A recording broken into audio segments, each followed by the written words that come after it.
Et donc, bonsoir, nous allons passer, comme d'habitude, en mode de partage d'écran. Dès que j'aurai retrouvé mon texte, je pense que c'est celui-là. Ah, euh, alors attendez. Excusez-moi une seconde, je fais une mise au point.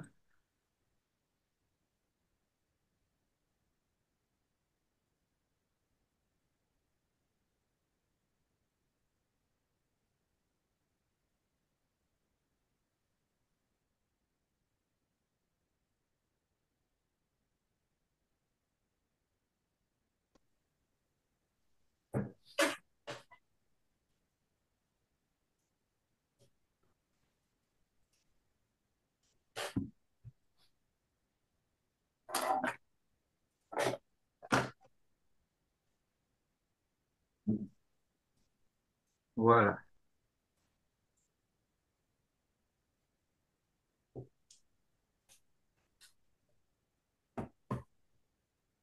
Il me dit, tu es gentil, tu téléphones à Israël, tu téléphones à Israël, tu lui Je suis là, demandes. je suis là, je suis là, papa. Ah, mais c'est rare. Khashoggi.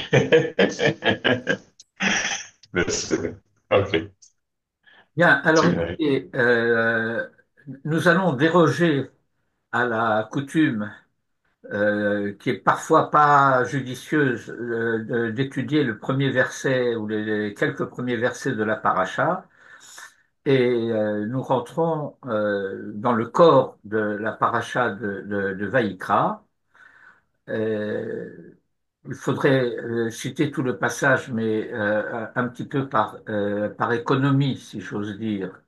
Je me contente de citer le verset qui est l'objet de notre étude. Kol ha asher takrivu l'Hashem, lo te'aseh chametz. La mincha, on a l'habitude de traduire en français par oblation, et c'était une sorte de gâteau de farine avec de l'huile, etc. Et donc, la mincha que vous approcherez pour Hachem ne sera pas faite Hametz, parce que nous avons un principe qui chol se'ar vechol devash lo takrivu mimenu ishel Hashem, que on n'offre pas sur l'autel pour être brûlé, c'est ça Ishe, ni seor, et seor ça veut dire de la pâte levée, ni du miel, et en l'occurrence le miel, c'est tous les sucres qui procèdent, qui viennent des fruits, comme nous le verrons dans Rachid. Donc, qui Kiechol seor vechol devash lo taktiru mimenu ishel Hashem, taktiru c'est la shon ketoret, ça veut dire qu'on fait brûler pour que le parfum monte comme un encens. Et puis, verset suivant, Korban reshit takrivu otam, l'Hachem, ve'el hamizbeach lo ya'alu le reach nichoach.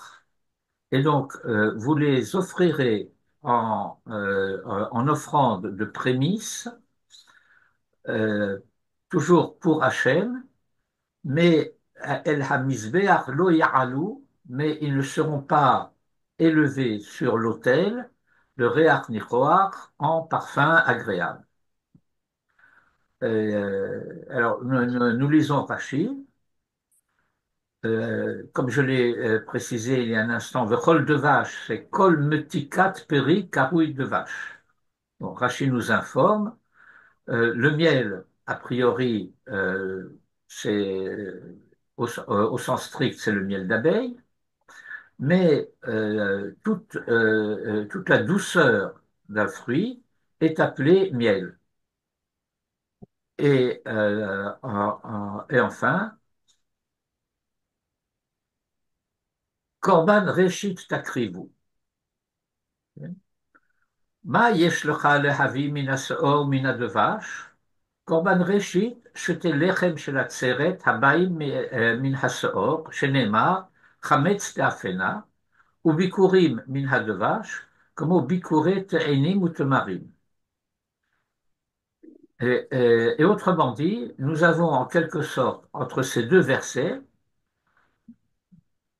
je dirais, quand on sait ce que les mots signifient, quand on sait ce que les mots signifient du point de vue du Lashon HaKodesh, alors on se rend compte immédiatement du fait qu'un des versets parle de Pessah et un autre verset parle de Shavuot.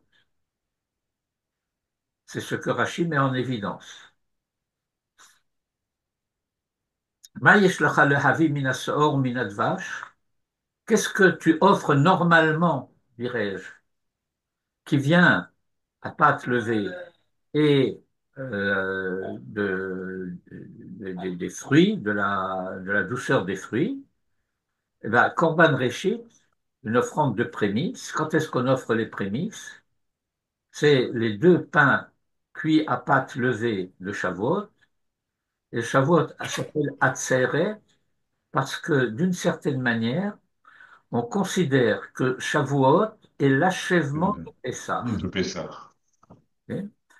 Euh, En parallèle de Sukkot, vous avez le premier jour de la fête de Sukkot, et puis vous avez les 7 jours de la fête, Shemini et Shmini Atzeret. Atzeret au bout.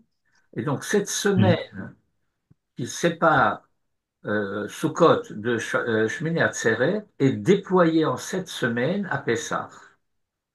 Et c'est le thème de Sherat HaOmer à laquelle on ne va pas vraiment toucher maintenant, sauf un petit détail qui va être donné par un des commentateurs tout à l'heure. Et donc, il y a les deux pains qui doivent être apportés à Shavuot et les bikurim. Et les bikurim, c'est Kemo bikuret enim utmarim, mais tous les bikurim de n'importe quel produit de la terre. Et ce verset va se trouver complété beaucoup plus loin au chapitre 23. Mimoshvotechem taviu lechem tenufa shtaim shene esronim, solet tihyena, chametz teafena, bikurim lachem.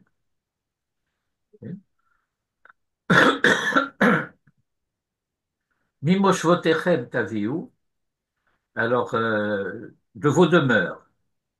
Alors là, nous allons avoir un Rashi très intéressant. Velo michutza laaretz. Et donc, de manière extrêmement délicate, Rashi nous dit, ben, quand tu es michutz laaretz, tu n'es pas habitant. Tout se passe comme si il fallait vraiment entendre chutz laaretz, tu es chaïzar. Vous savez ce que c'est chaïzar? Alien en anglais. Oui. Tu es hors de la réalité du monde. Et toi, tu es en dehors de la réalité du monde. Toi, le juif, parce que tu n'es pas chez toi. Et si tu n'es pas chez toi, tu n'es pas toi. Tu n'es pas en phase avec ton identité réelle. Et donc, Mimoshotechem taviu, vous apporterez de vos demeures, lechem tenufa, un pain, et nous allons voir Rachid tout de suite de ce que ça veut dire tenufa, d'élévation, euh, et donc il se présentera sous la forme de deux miches qui seront de 2/10. Shne esronim, c'est euh, une mesure de volume. Solette, de fine farine, elles sont faites de fine farine de blé. Chametz teafena, cuite à pâte levée. Bikurim l'Hachem, en prémisse pour Hachem. Et alors, Lechem Tenoufa, Raché explique que Tenoufa, c'est comme Terouma.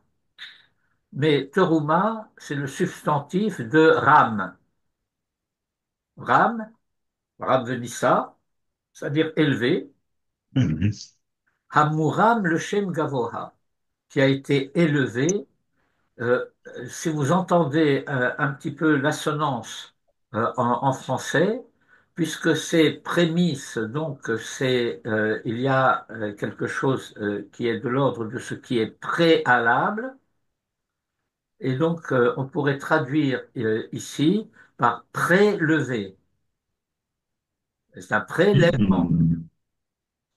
Et donc il faut bien entendre dans le mot prélèvement en français que c'est quelque chose qui est élevé par avance. C'est pas seulement c'est comment dirais-je que c'est enlevé de quelque chose qui existe, c'est avant que quelque chose n'existe en tant que tel, la première réalisation de cette chose, c'est elle qui est prélevée. Vezohi amincha achadasha ha'amura le mala, et c'est cela, la mincha chadasha, l'offrande nouvelle apportée à Shavuot. Vehi hamincha hachadasha ha'amura le ma'ala. Bikurim, rishona lechol hamenachot. Ça veut dire que ce sera la première de toutes les oblations. Qu'est-ce que ça veut dire la première de toutes les oblations? Eh bien, c'est pour inclure aussi ce qu'on appelle minchat knaot. Et minchat knaot, c'est l'offrande qui participe du rituel de la sota. Vous connaissez le rituel de la sota. Vous savez ce que c'est la sota? Oui. Oui, c'est quoi la sota?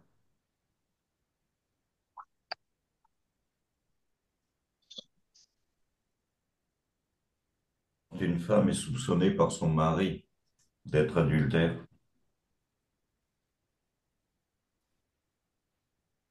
Euh, Et donc, il y a tout un... c'est pas faux, mais c'est inexact.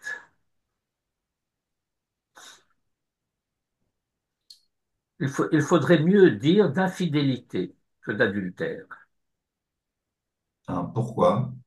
Ah ben, très simplement parce que, d'un point de vue pratique, euh, si elle s'est isolée avec un autre homme, Ah, c'est suffisant. cela ne signifie pas qu'il y a eu passage Ils à vont l'acte, détruire, oui. mais c'est déjà de la nature d'une infidélité. Ah, ah, ok. Euh, je précise, elle a eu une conduite qui l'a rendu jaloux. Et même s'il ne la soupçonne pas vraiment, mais s'il est jaloux, alors ça met en danger le couple.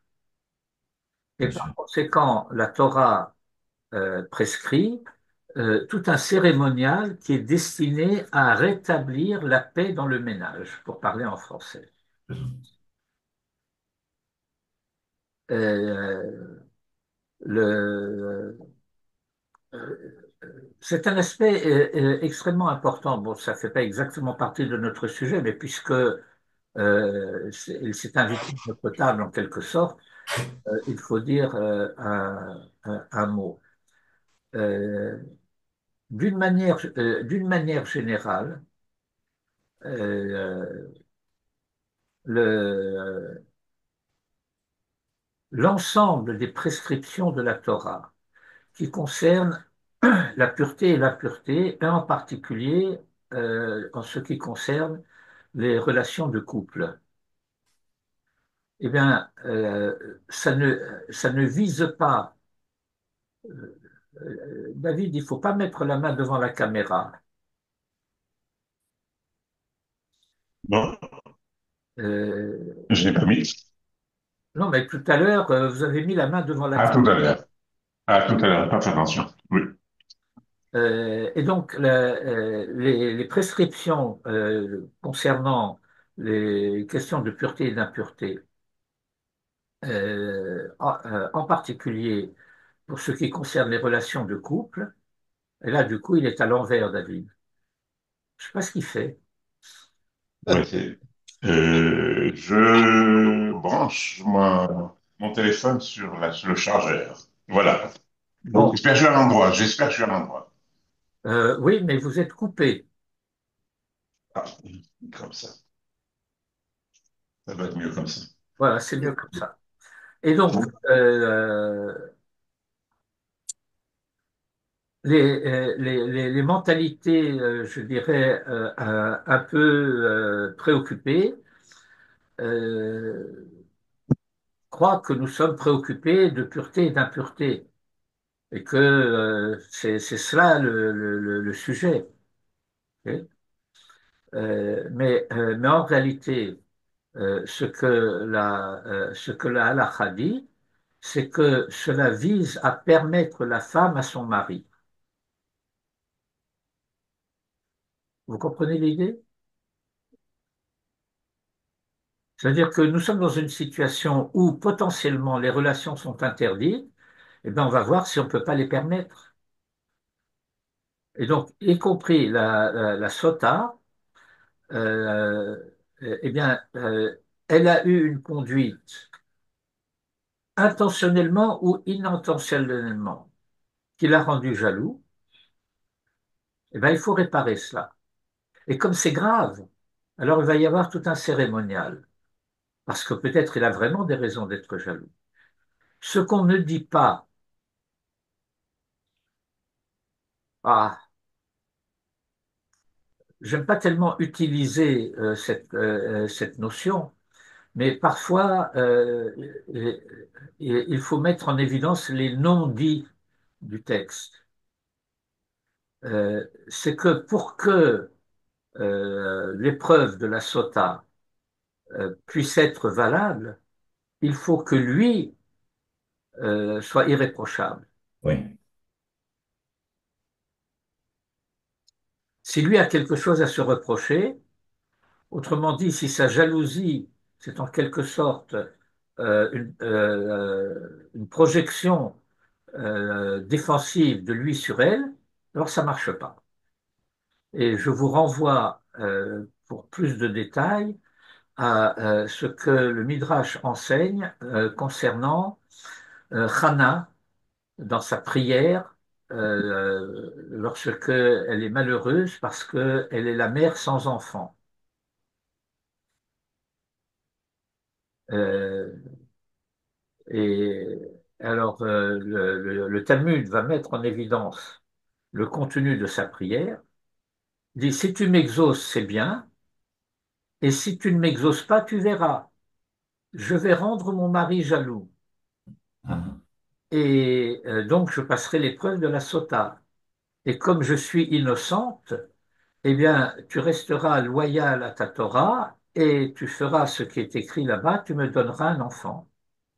Alors, ou bien tu me le donnes direct, ou bien je fais ça et t'es coincé.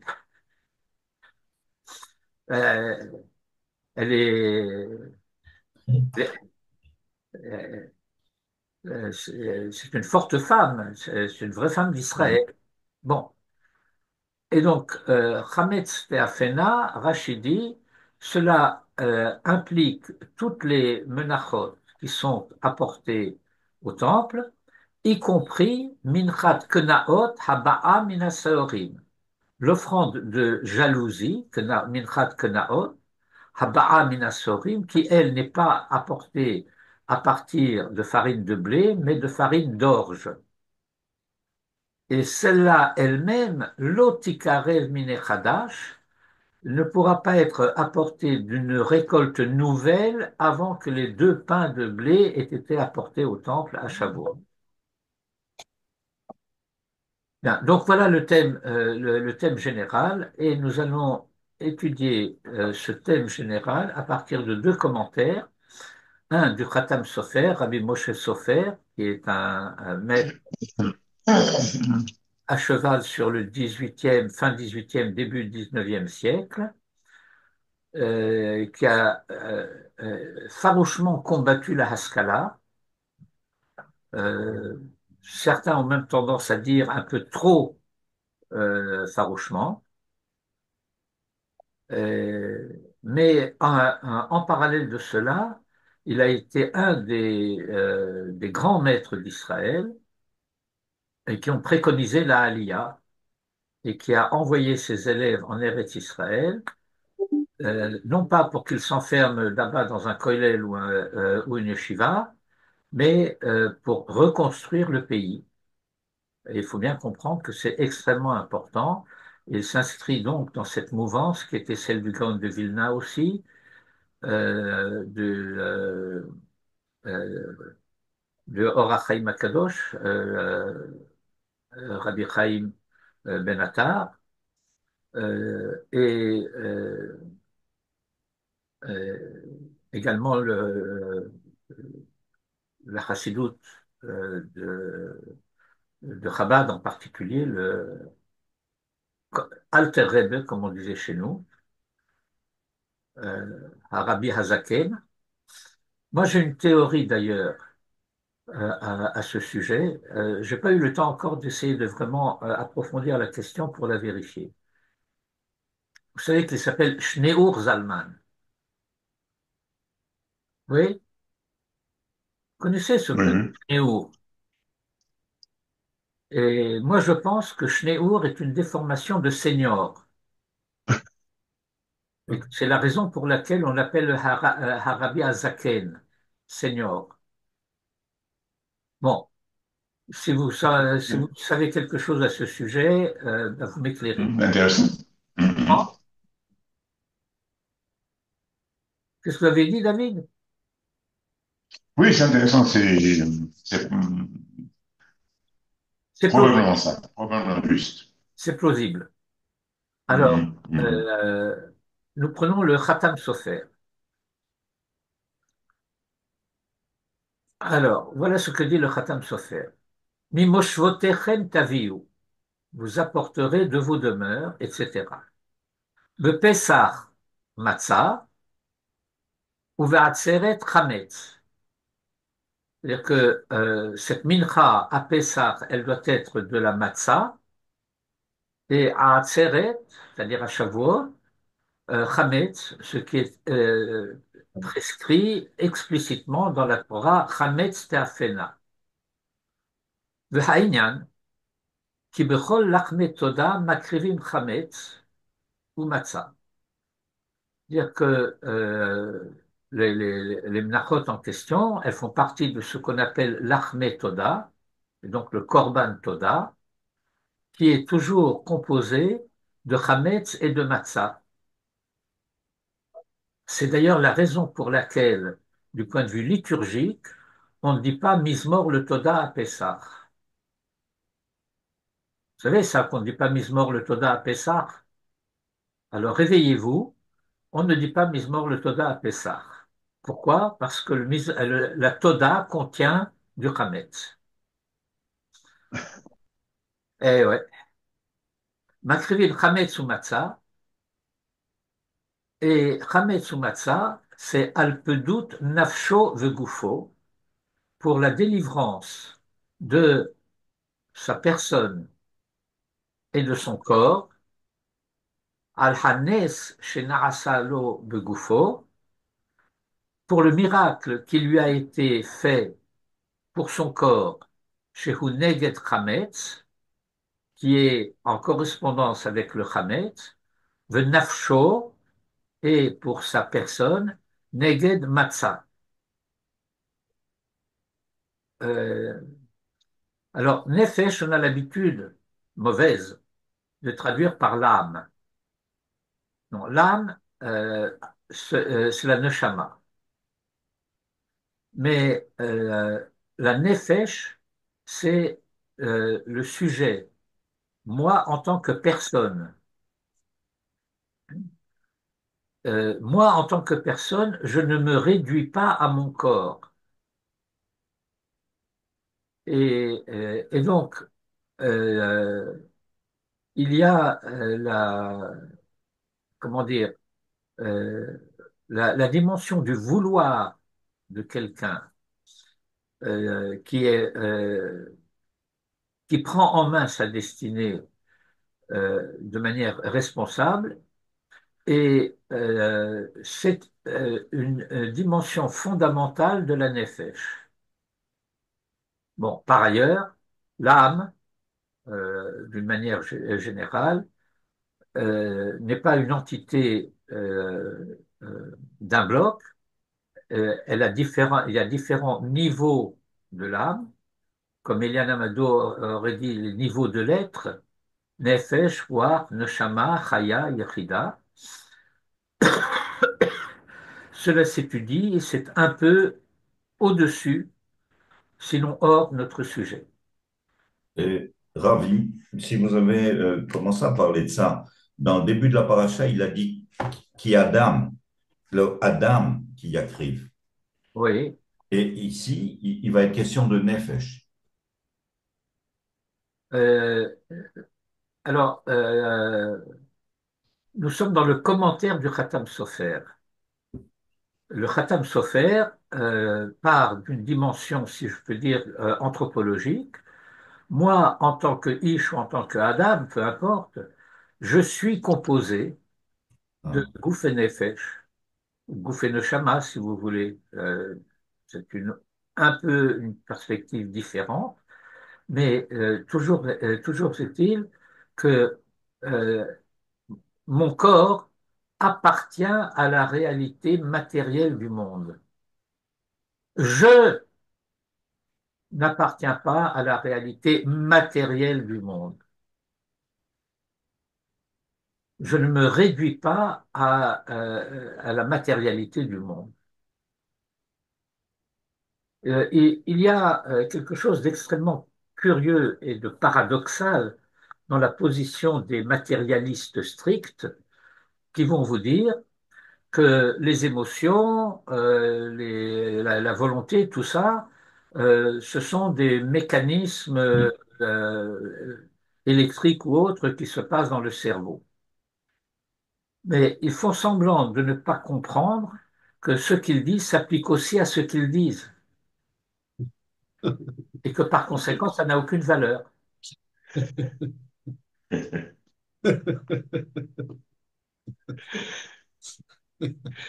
Et donc, le début de la paracha, ça nous avons étudié dimanche dans notre cours de paracha en hébreu. Pourquoi la Torah dit Adam et elle ne dit pas Ish? Et, et donc, nous avons vu là-bas le commentaire de Rashi, le commentaire du Shla. Le cours est sur YouTube, vous pouvez vous y référer. Je sais que c'est en hébreu, mais c'est un plus. Et donc, nous avons été libérés. Et nous avons été libérés miraculeusement. Et ça ne veut pas dire que nous comprenons ce que signifie le mot miracle, si ce n'est que c'est un comportement apparemment inhabituel de la nature. Parce que le miracle, c'est quelque chose qui se produit dans le monde naturel. Et encore une fois, vous allez avoir les positivistes qui vont dire, bon, la nature, c'est la nature, et donc il n'y a pas de miracle. Et il y a d'ailleurs toute une discussion, si l'on peut dire, entre le Maharal et certains maîtres dont l'enseignement pourrait laisser croire qu'ils considèrent que tout est miracle, parce que le Maharal dit si tout est miracle, il n'y a plus de miracle. Et Maïmonide, effectivement, en particulier dans le Guide des Égarés, explique que ce qui caractérise le miracle, c'est qu'il déroge aux lois de la nature et ne dure pas. Parce que s'il restait dans son état de miracle, il redeviendrait nature et ne serait plus miracle.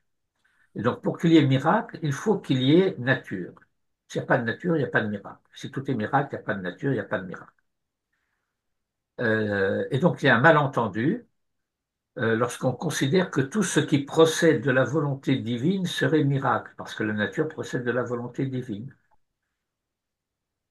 Mais ça ne signifie pas qu'il n'y a pas de nature.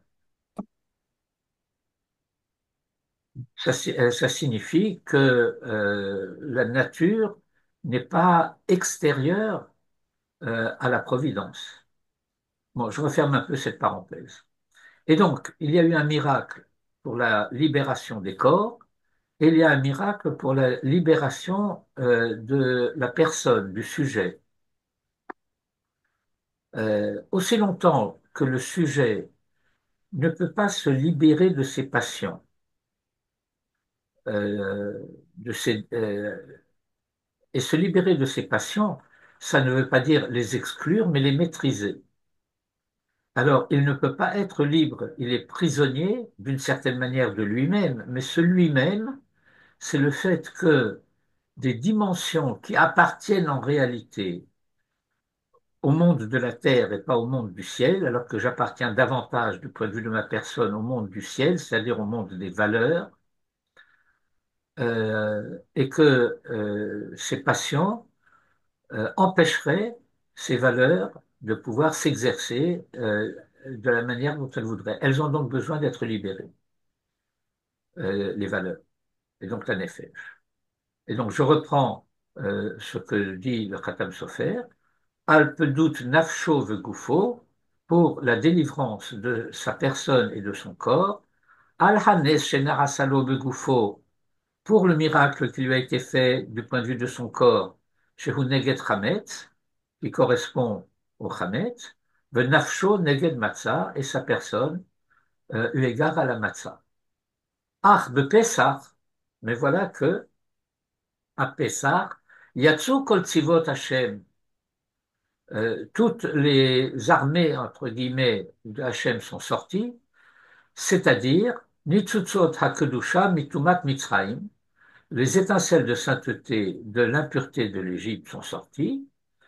Omnam, cependant, Hagouf, Lonit Kadesh, Beremach Evarav, Veshesar Gidab, le corps ne s'est pas sanctifié dans ces 248 des dimensions de membres et de ces 365 dimensions de nerfs ou de bref, bon, Agashmiim, physique, Ad Beshaat Matan Torah, jusqu'au moment de Matan Torah. Autrement dit, il y a eu libération des corps à Pessah, libération de la personne, Cherut à la Luchot, à Shavuot. Et B'yom Atzeret à Shavuot, Nit Kadshu Beremach Aseh Veshesach Lota Aseh, ils ont été sanctifiés dans ces 365 dimensions de l'identité humaine.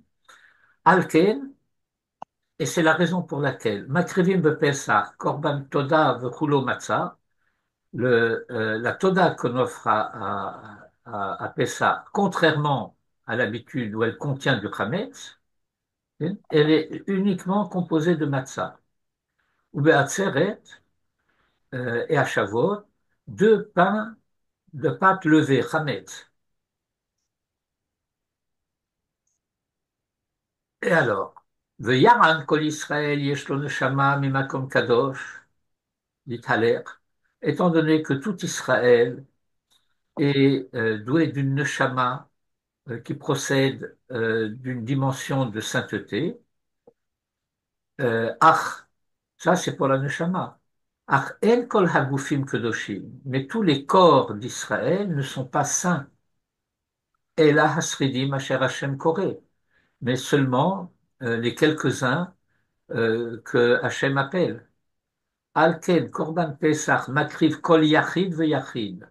Et c'est la raison pour laquelle l'offrande de Pessah est apportée par chacun individuellement, puisque ça concerne la libération des corps, et que les corps de chacun, des uns et des autres, diffèrent les uns des autres du point de vue de sainteté. Mache Enken, Kifse Atzeret Velachman, ce qui n'est pas le cas des agneaux de Shavuot et des pains qui les accompagnent, Enan et la Michel Tzibour, ne peuvent être apportés qu'au nom de la collectivité tout entière, pas les individus. Le Mishtam Anim Tzabichlalut Israël Tzadikim Gemurim, puisque aussi bien, il va de soi qu'il existe dans la collectivité d'Israël des tzadikim gemurim. Alors, c'est un texte du Khatam Sofer qui est très dense. Il faut le relire beaucoup pour s'apercevoir de toutes les finesses et de toutes les délicatesses qu'il y a dans ce commentaire. Et vous l'aurez tout à l'heure, vous pourrez le relire à votre aise. Et puis nous avons un Keli Yakar, qui n'est pas très long.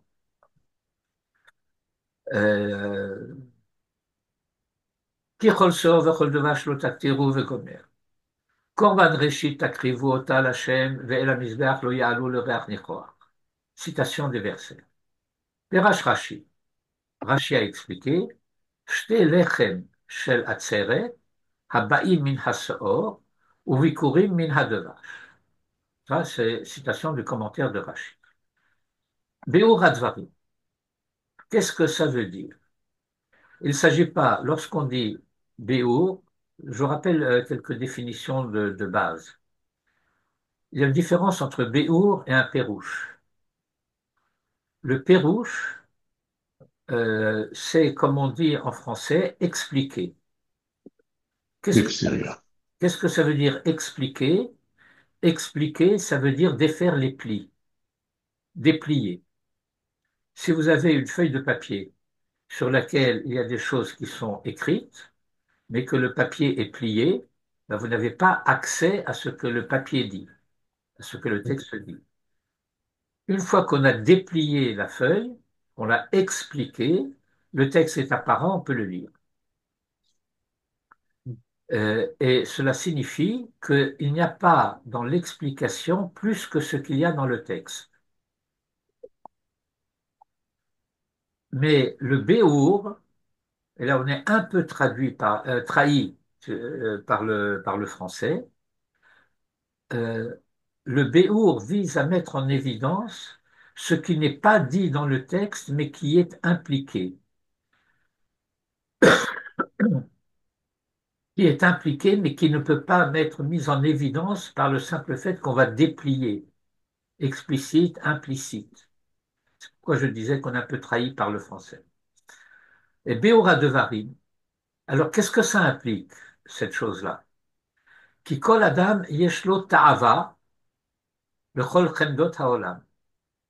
Tout homme a des désirs pour toutes les choses désirables du monde, amechunim bidvash, qui sont signifiées par le miel. Qu'est-ce que c'est le miel? Eh bien, c'est ce qui va être le signifiant de tous les désirs, de toutes les douceurs que l'on désire.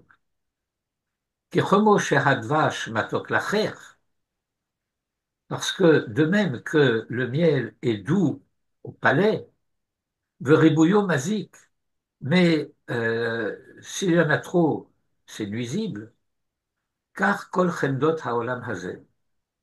De même, toutes les choses désirables de ce monde, hemerachiyim, qui sont nécessaires. Je ne peux pas vivre dans ce monde si un certain nombre de besoins, de désirs ne sont pas satisfaits. Et les besoins du corps ne sont pas ceux de l'esprit, et ceux de l'esprit ne sont pas ceux de l'intelligence, et ainsi de suite. Mais tous sont nécessaires, parce que si je ne mange pas, mon corps dépérit.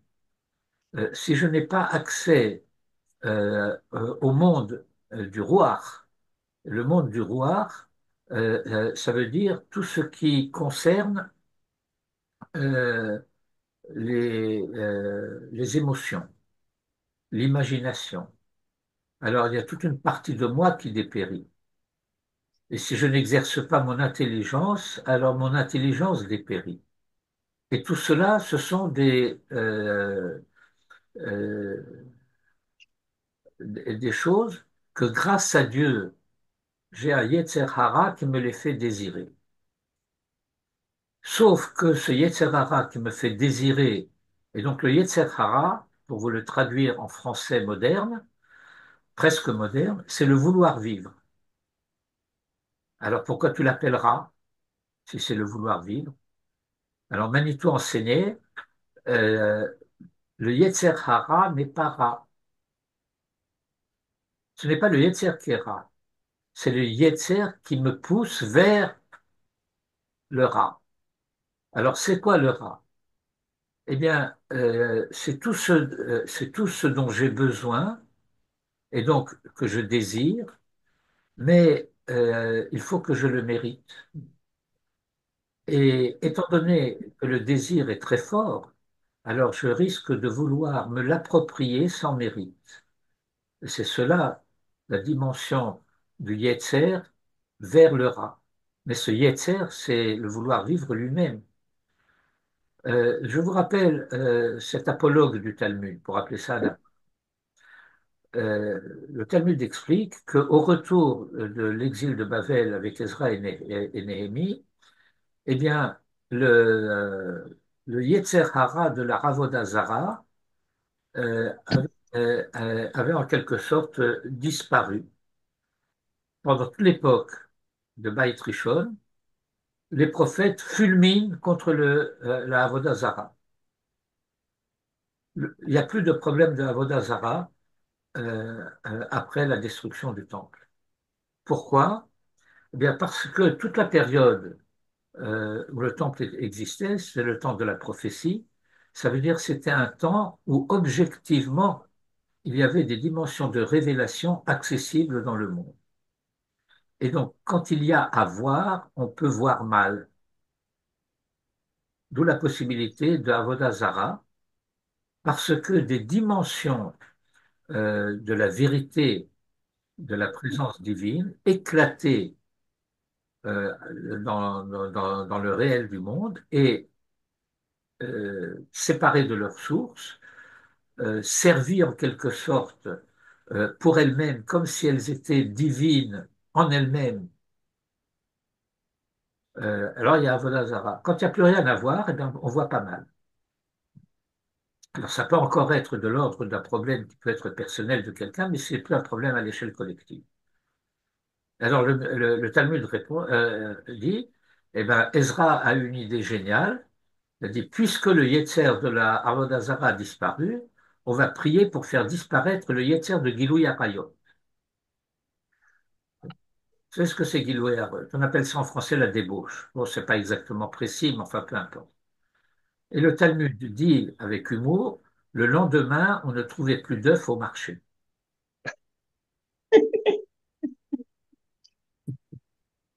Alors on a prié pour qu'il revienne, mais enfin un peu assoupi. Parce que s'il n'y a pas de Yetzer de Giloui Arayot, ben la vie s'arrête. Parce que le Yetzer de la vie amoureuse, de l'amour physique, eh bien, il peut être dévoyé. Mais c'est le même Yetzer qui est à l'œuvre lorsqu'il est dévoyé et lorsqu'il est saint. Alors tu le supprimes, tu supprimes la vie. Et c'est ce que disait déjà le Khatan Sofer délicatement et que dit beaucoup plus explicitement le Kli Yakar ici. Ce sont des choses désirables, indispensables à l'existence, Veribouyam mazik, mais l'excès est nuisible. Vezot ha'etza hayutza. Et voici le conseil qui est donné. Chez Yishtamesh Hadam Bamukhrachot, que l'homme utilise ce qui est nécessaire, Vehamotar Yacharim, et qu'il mette hors la loi ce qui est motard. Qu'est-ce que c'est motard? Il n'y a rien à voir, Miutard. il y a rien à voir avec la moto, hein, c'est pas un motard. Miutard. Ok. Et donc c'est de l'ordre du meyoutar. Mais ça veut dire quoi? C'est pas seulement le surplus, c'est l'inutile. Mm.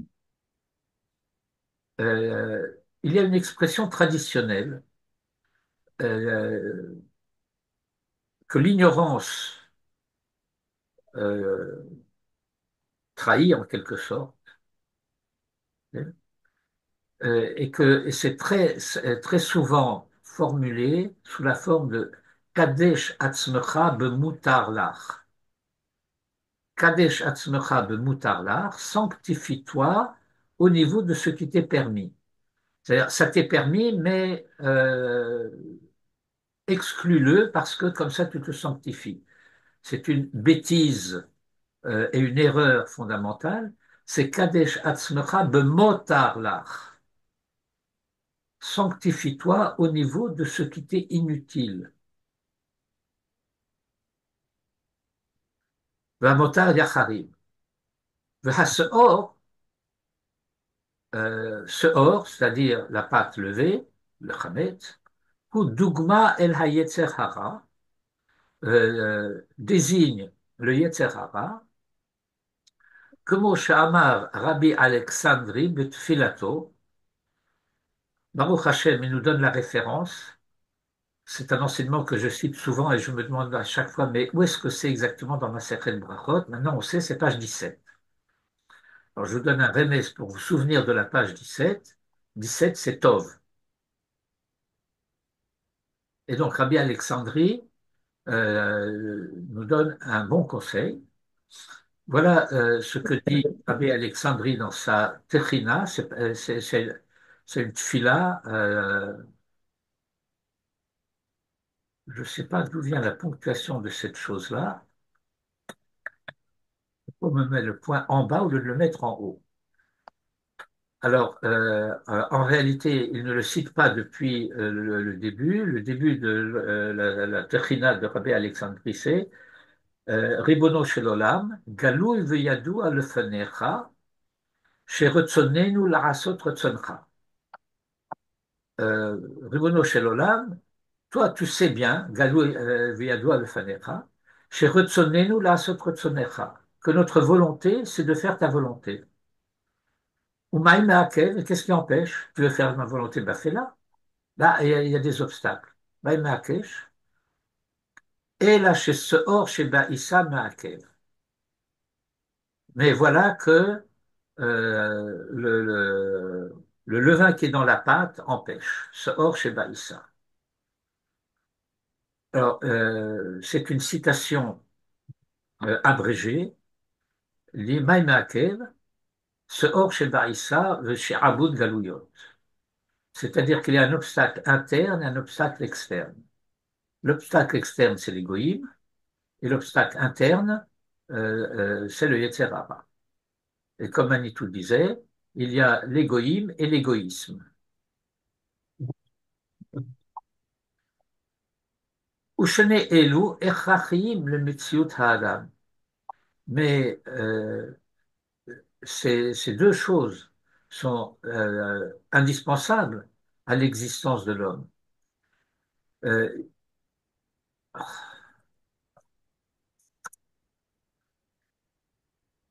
ne faut jamais permettre à un golem de faire le travail à votre place. Vous voyez ce que c'est l'intelligence artificielle? Ça équivaut à la stupidité naturelle. Ki im lo yishtamesh bitzrachav ha'echrachim hamechonim bidvash. Parce que s'il n'use pas de ses besoins indispensables qui sont désignés par le miel, Yamout, velo yichye, eh ben il meurt et il vit plus. Velo yichyu evarav kazakim, avberim, le hatria b'mitzvot Hashem. Et ça veut dire qu'il sera affaibli et il finira par mourir. Mais avant d'avoir fini par mourir, eh bien, il n'aura pas l'énergie et la santé nécessaires pour pratiquer les mitzvot de Hachem. Pour pratiquer les mitzvot, il faut de la force, il faut de l'énergie.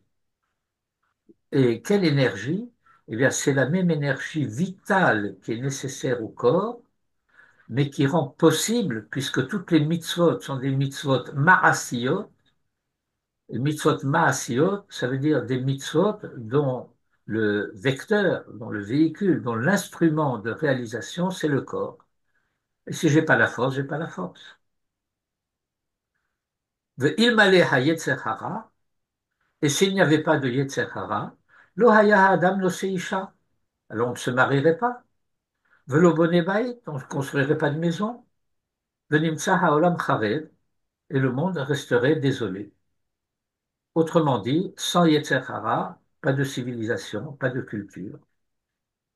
Sans yetzer hara, l'homme serait animal. Il y a tout un enseignement du Talmud sur le verset 7 du chapitre 2 de la Genèse. Vayitzer Hashem Elohim et Adam avec le Vayitzer avec deux yod. Alors on se demande pourquoi Vayitzer avec deux yod. Alors on dit ben, c'est parce que l'homme il a deux dimensions, Yetzer Tov, Yetzer Hara. Mais un peu plus loin, il est écrit Vayitzer avec un seul yod pour les animaux. Alors le Talmud me dit est-ce que tu voudrais dire que les animaux n'ont pas de Yetzer Hara? Bon, peut-être, c'est intéressant. Bon, nous n'étudions pas cette page de Gemara, mais il faut bien comprendre. L'hypothèse, ce n'est pas que les animaux n'ont pas de Yetzer Tov. L'hypothèse, c'est que s'il y a un seul iode, alors le premier iode serait pour Yetzer Tov, le deuxième iode serait pour Yetzer Hara. Il n'y a pas le deuxième, donc ils n'ont pas de Yetzer Hara. Et la Gemara explique effectivement que les animaux qui peuvent éventuellement provoquer des dommages, a priori, c'est l'exercice de la vie qui provoque ça. Il n'y a pas vraiment une volonté de nuire. Il peut y avoir une volonté de se défendre, de donner des ruades, des coups de corne, de mordre. Vous vous rappelez le début de Baba Kama, hein. Mais un animal, a priori, n'est pas vicieux. Et le Talmud explique qu'il peut devenir vicieux au contact de l'homme. C'est que ce qu'il faut comprendre, c'est que pour le Talmud, ce n'est pas l'animal qui déteint sur l'homme, c'est l'homme qui peut déteindre sur l'animal. Et alors, il peut, s'il est vicieux, il peut avoir une volonté de nuire sans que ça lui donne quelque jouissance que ce soit. ואלמלא היצר הרע לא היה אדם נושא אישה ולא בונה בית ונמצא עולם חרב. ושני אלו קודמים בזמן אל עסק התורה והמצוות. Et donc, ces dimensions-là, qui sont les dimensions par lesquelles l'identité se construit dans ces différentes dimensions, précèdent Esek Batora vers Mitzvot, qui ne commence qu'à la bar mitzvah, alors que depuis la naissance, eh bien, il faut que je construise euh, mon corps. Et vous vous rappelez que dans la Torah, il y a au début de Sefer Shemot deux versets successifs qui commencent par Vayigdal. Vayigdal Hayeled, Vayigdal Moshe. Et donc il y a une Gedoula qui est le développement du corps, et il y a une Gedoula qui est le développement de la personne. Quelle est la Gedoula du corps? Eh bien, c'est tout ce qui est ce qui permet au corps de se développer de manière saine, harmonieuse, solide, etc. Et quel est le développement de la personne? Eh bien, ça, c'est la dimension morale. Vaïdal Moshe, Vayetse Lecha. C'est quoi la Gdoula? Euh, non, je vais vous donner une correspondance, puisque nous parlons en français. Euh, Vous connaissez, bien entendu, un peu de latin. Vous connaissez Magnum. Magnum, c'est une grande bouteille, par exemple, de champagne. Un magnum de champagne, c'est une grande bouteille. C'est pas un litre, c'est pas 75 centilitres, c'est une grande bouteille. Et il y a un mot en français qui s'appelle la magnanimité, être magnanime. Et qu'est-ce que c'est être magnanime? c'est être, c'est chesed en réalité. C'est être bon à l'égard des autres. Ben, c'est ça la gedoula, la magnanimité. Vayetze elecha. Et donc, la constitution du corps et de tous ses attributs, de tout ce qui va avec, est antérieure à Esek HaTorah VaMitzvot. Ki imlo yochal techila kemach en Torah. Parce que s'il ne commence pas par manger de la farine, il n'y a pas de Torah. Par la suite, bien sûr, אבל עסק התורה, ראשית במחשבה ובמעלה, לפי שהשאור והדבר שהזכרנו, אין בהם שלמות מצד עצמם, לעלות לריח ניחוח, אך שהם ראשית והתחלה אל האדם, שעל ידם הוא יכול לבוא לידי שלמות הנפש. Et donc, il explique de la manière suivante pourquoi ces choses-là, ce or et de vache, c'est les deux choses dont il parle, qui sont les chemdot, les jouissances de l'existence, et qui précèdent la Torah et les mitzvot, pourquoi est-ce qu'on ne les offre pas sur l'autel? Eh bien, c'est parce que, euh, étant donné que sort et de vache, le levain et le miel que nous avons, dont nous parlons, en bahem shlemut mitzad atzmam, n'ont pas de perfection par eux-mêmes, de telle sorte que ce soit des valeurs qui, en tant que telles, pourraient être offertes sur l'autel. Elles sont des préalables qui rendent possible. Ce ne sont pas des fins, ce sont des moyens. Mais ils sont de la nature de Reshit Va'atchala, de prémisse et de commencement El Ha'adam pour l'homme, chez Al Yadam, par le moyen desquels, donc ce sont des moyens, où Yachol Lavo l'idée Shlemut HaNefesh, il peut parvenir à la perfection, pour traduire Shlemut par perfection, à l'intégrité de la personne. Alken Nema, c'est la raison pour laquelle il est dit Kol sor vechol devash lo taktiru mimenu shel Hashem. Vous ne ferez pas fumer d'encens pour Hachem de tout ce or, c'est-à-dire de tout levain ni de tout miel, qui mitzad atzmam en bahem shum tzad shlemut, parce qu'en eux-mêmes, ils n'ont aucune dimension de shlemut, asher yale le reach nichoach. Ar korban reshit takrivotam, mais vous devez les offrir en tant qu'offrande de prémisse, parce que c'est ça qu'ils sont, que dès le horot shehem reshit vatrala, pour montrer, pour mettre en évidence ce fait qu'ils sont prémices et commencements pour l'homme, le havio l'idée hashlemut ha'amiti, pour l'amener à l'intégrité authentique, asher ifshar le hasigo biladam, qu'il est impossible d'atteindre sans elle. Ou misé hata'am, et c'est la raison pour laquelle, en makrivin mehem, ki im hasor le korban reshit, beyom matan Torah, qu'on offre de cela que l'offrande des prémices le jour de Matan Torah, qui a Torah, parce que la Torah, que mot tavlin, le mot tavlin est très difficile à traduire. Il est très difficile à traduire parce qu'il est très facile à traduire et la traduction serait fausse. En hébreu moderne, on connaît la notion de tavlinim.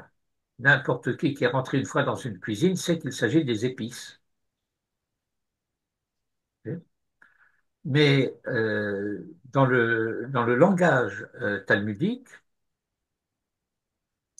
les tavlinim, c'est tout ce qui rend la nourriture comestible. Euh, nos maîtres, semble-t-il, avaient un palais délicat et ils considéraient que sans les tavlinim, les aliments ne sont pas comestibles. Et alors il y a un enseignement du Talmud qui dit Barati Yetzer Hara, j'ai créé le Yetzer Hara, Baratilo, j'ai créé pour lui Torah la Torah, Tavlin, en tant qu'épice. Alors je reprends le raisonnement de tout à l'heure. Le Yetzer Hara est indispensable à la vie physique et spirituelle et intellectuelle. Et le Maharal explique dans son introduction à Tiferet Israël que toutes ces dimensions appartiennent à la réalité de Olam Hazé. Et il dit avec une extrême délicatesse la chose suivante que je vous recommande de retenir. L'intelligence de l'homme peut lui permettre de parvenir où qu'il veuille aller, dans les étoiles, sur la Lune. Il ne dit pas ça, mais c'est moi qui ajoute. L'intelligence de l'homme lui permet de pouvoir arriver là où il veut aller. Mais la seule chose que l'intelligence de l'homme ne peut pas lui donner, c'est quelle est la destination souhaitable. Il peut aller là où il veut, mais où faut-il aller? Ça, c'est la Torah. Ce que l'intelligence ne peut pas donner. Et donc,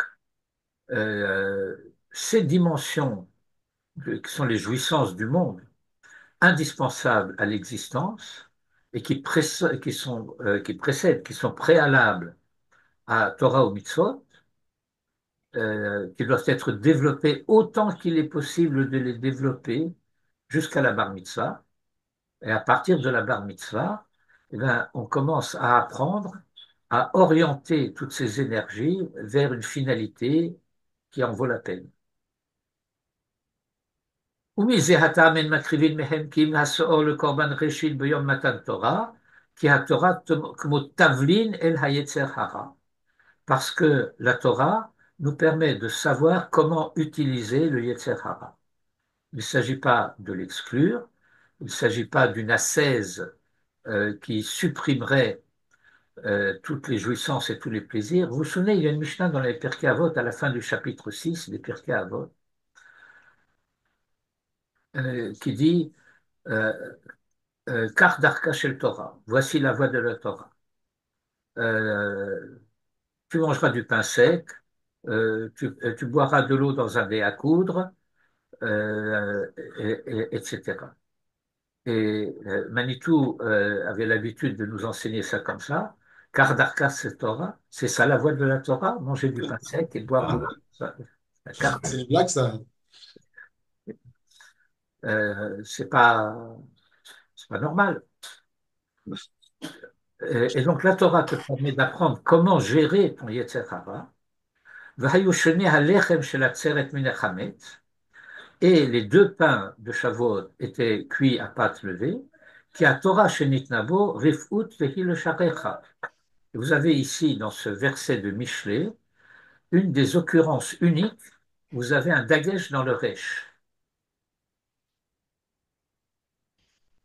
En grammaire hébraïque moderne, on vous parle de 6 lettres redoublées, begat kefat.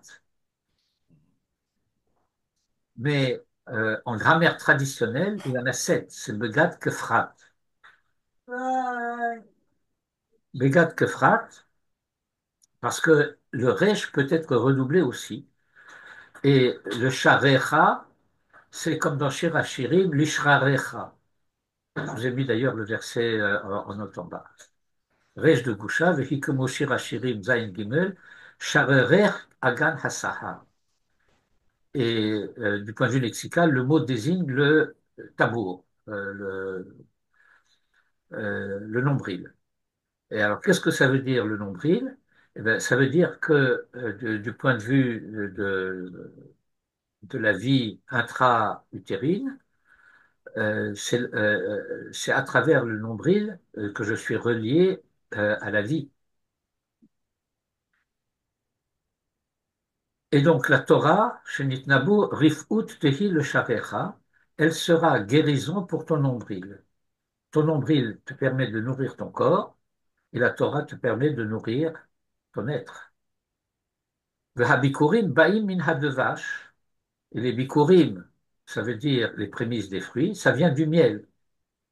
C'est quoi le miel? On a déjà vu ça plus haut. Ki bazman sheiten el Hashem reshit peri admato, parce que lorsque il donnera à Hachem les prémices des fruits de sa terre, Mikol Ma'achal Asher Ya'achel, de toute nourriture dont, qui se mange, hein, Az Yochal Kol Yamav Chulin, alors toute sa vie, il pourra manger des chulin, c'est-à-dire des nourritures profanes, chez Narasu al Taharat HaKodesh, mais qui ont été en quelque sorte préparées à la manière de ce qui est consacré. Disait Hora'a she'achilato al kavana zu, parce que c'est cela l'enseignement, à savoir que sa nourriture, chez achilato, que sa nourriture, on a besoin de manger pour vivre.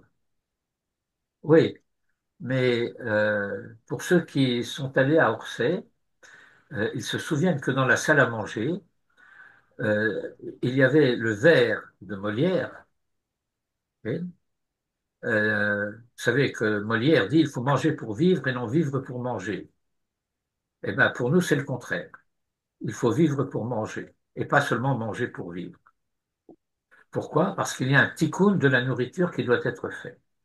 Il y a eu une faute fondamentale avec la nourriture à l'origine. Il y a des gens qui appellent ça le péché originel. Alors, c'est pas un péché, il n'est pas originel. Mais c'est le chet de Adam, de Etz Hadar. Alors, je vous rappelle que chet, au sens strict du terme, est distinct de avon ou de pécha. Il y a trois niveaux de faute. Chet, avon, pécha. Chet, c'est shgaga. Shgaga, c'est une faute involontaire. Avon, c'est une faute volontaire. Pécha, c'est une faute de révolte. Alors, chet, je ne savais pas que c'était interdit. Avon, je savais que c'était interdit, mais c'est tellement bon. Pécha, je sais que c'est interdit et je n'aime pas ça, mais c'est la raison pour laquelle je le mange parce que c'est interdit. C'est clair?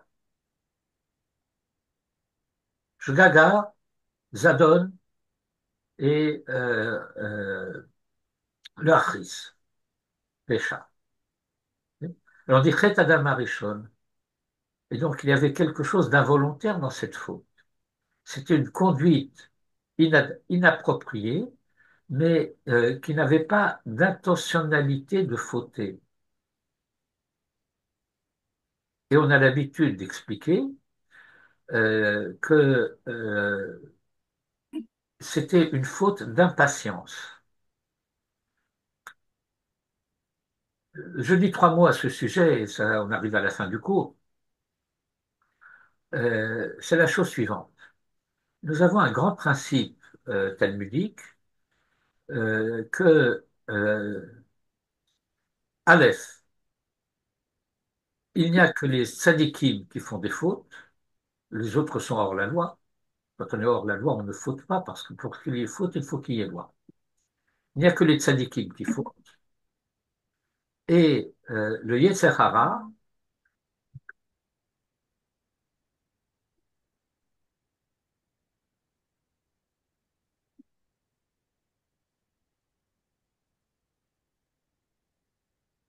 le Yetzer Hara ne va pas tenter le tzaddik en lui proposant de faire une faute.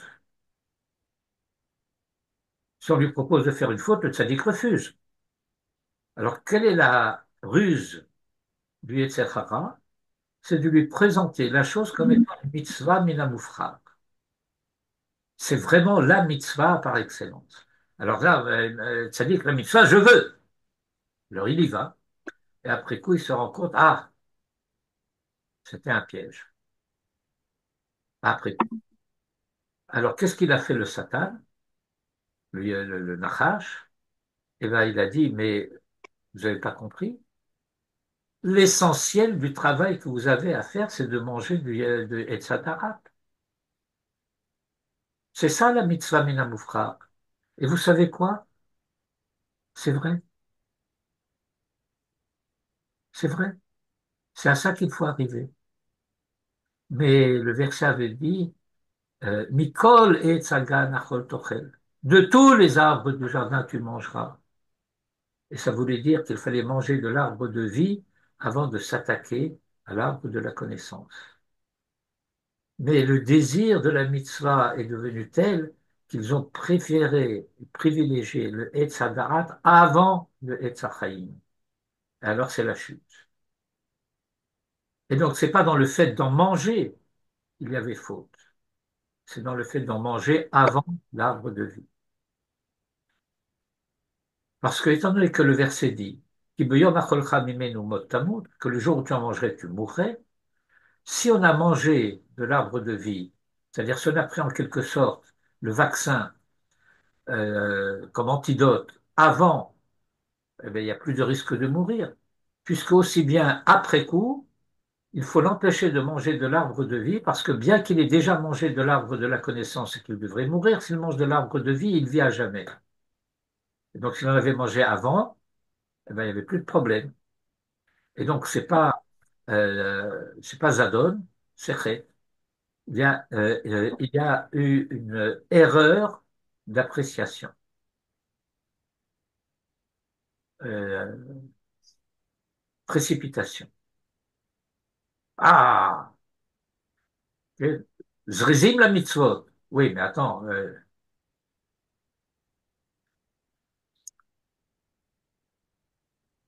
והביקורים באים מן הדבש, כי בזמן שייתן אל השם ראשית פרי אדמתו מכל מאכל אשר יאכל, אז יאכל כל ימיו חולין שנעשו על טהרת הקודש. כי זה הוראה שאכילתו על כוונה זו, שהשלמות האמיתית הוא ראשון אצלו במחשבה. À savoir que ce qui est premier dans son intention, במחשבה, כן? C'est la shlemut authentique. V'chen ta'am habikurim, et le goût des bikurim, ou le shaber taravato, c'est pour assouvir son désir, comme au Sheil Ba'er Be'ezrat Hashem, comme cela sera expliqué Be'ezrat Hashem, le parashat Kitavo. Eh ben, on a un peu de temps devant nous avant d'arriver à Parashat Kitavo dans Sefer Devarim. Ad kan.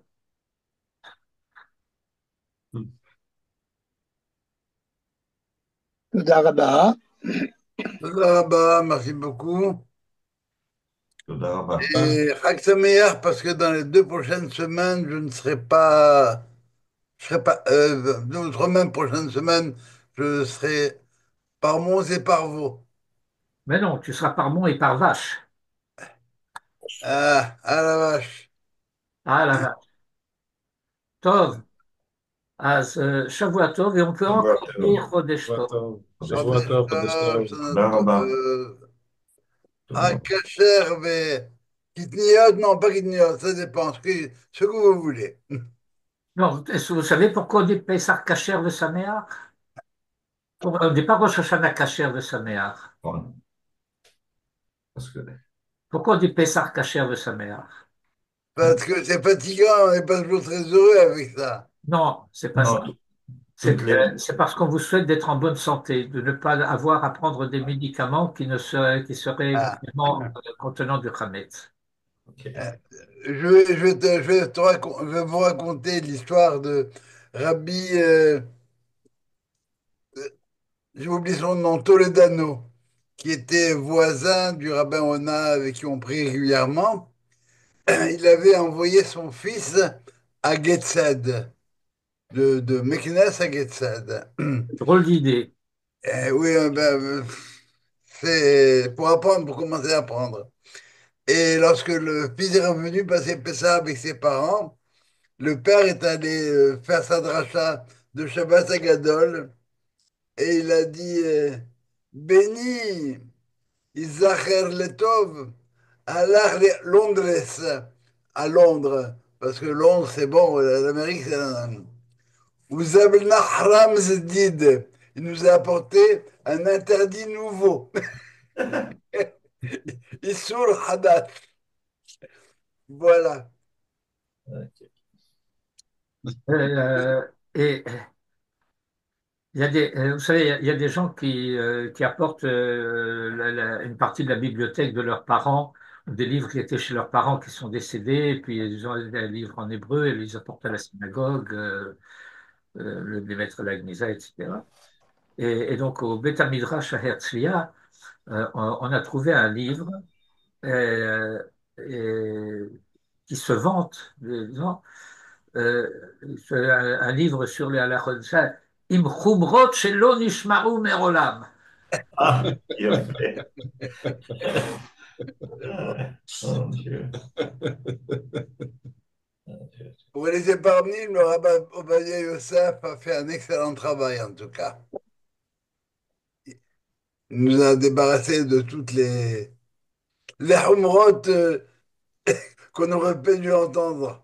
Oui, mais je vais te dire, le Rav Ovadia Yosef, il a fait ce qu'on recommande de ne pas faire, de jeter le bébé avec l'eau du bain. Il a effectivement fait un travail de dépoussiérage au niveau des Khumrot, mais il interdisait les minhagim. Alors, il y a des minhagim chez nous, vous savez que minhag Israël Torah. Et il y a des minhagim qui ne sont pas des minhagim. Il y a des minhagé shtout. Vous savez ce que c'est les minhagé shtout?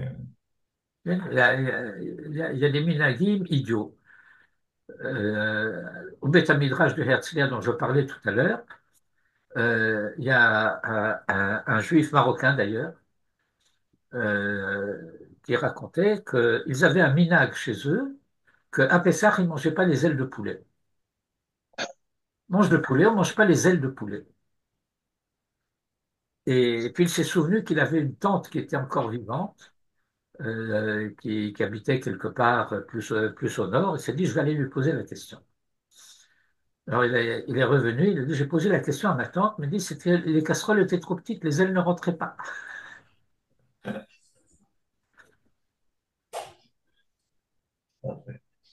Voilà.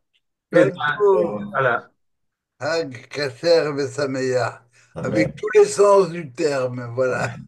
voilà. Kaltouv, merci. תודה רבה.